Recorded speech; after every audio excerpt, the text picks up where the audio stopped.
مسلمانوں، تم ہلکے ہو یا بوجھل، ہر حالت میں نکل پڑو اور اپنے اموال اور اپنی جانوں کے ساتھ راہ خدا میں جہاد کرو۔ اگر تم سمجھو تو یہی تمہارے حق میں بہتر ہے۔ اگر آسانی سے حاصل ہونے والا کوئی فائدہ ہوتا اور سفر ہلکا ہوتا تو وہ ضرور آپ صلی اللہ علیہ وآلہ وسلم کے پیچھے چل پڑتے، لیکن یہ مسافت انہیں دور نظر آئی اور اب وہ اللہ کی قسم کھا کر کہیں گے اگر ہمارے لیے ممکن ہوتا تو یقیناً ہم آپ صلی اللہ علیہ وآلہ وسلم کے ساتھ چل دیتے۔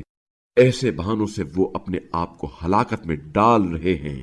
اور اللہ کو علم ہے کہ یہ لوگ یقیناً جھوٹ بول رہے ہیں۔ اے رسول، اللہ آپ صلی اللہ علیہ وآلہ وسلم کو معاف کرے۔ آپ صلی اللہ علیہ وآلہ وسلم نے انہیں کیوں اجازت دے دی قبل اس کے کہ آپ صلی اللہ علیہ وآلہ وسلم پر واضح ہو جاتا کہ سچے کون ہیں اور آپ جھوٹوں کو جان لیتے۔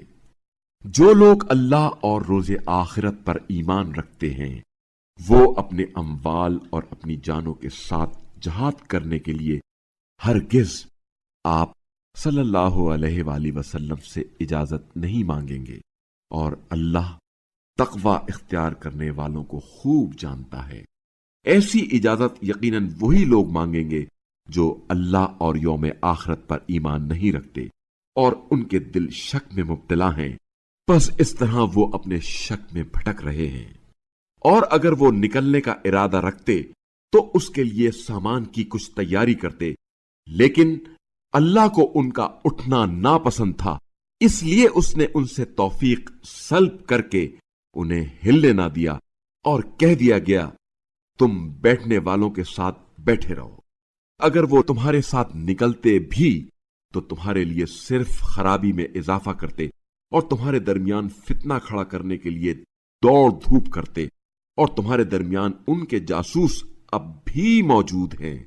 اور اللہ ظالموں کا حال خوب جانتا ہے۔ یہ لوگ پہلے بھی فتنہ انگیزی کی کوشش کرتے رہے ہیں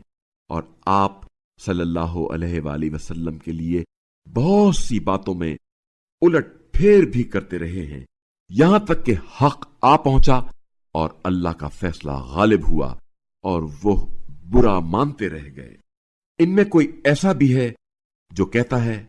مجھے اجازت دیجیے اور مجھے فتنے میں نہ ڈالیے، دیکھو یہ فتنے میں پڑ چکے ہیں اور جہنم نے ان کافروں کو یقیناً گھیر رکھا ہے۔ اگر آپ صلی اللہ علیہ وآلہ وسلم کا بھلا ہوتا ہے تو انہیں دکھ ہوتا ہے، اور اگر آپ صلی اللہ علیہ وآلہ وسلم پر کوئی مصیبت آئے تو کہتے ہیں ہم نے پہلے ہی سے اپنا معاملہ درست کر رکھا ہے، اور خوشیاں مناتے ہوئے لوٹ جاتے ہیں۔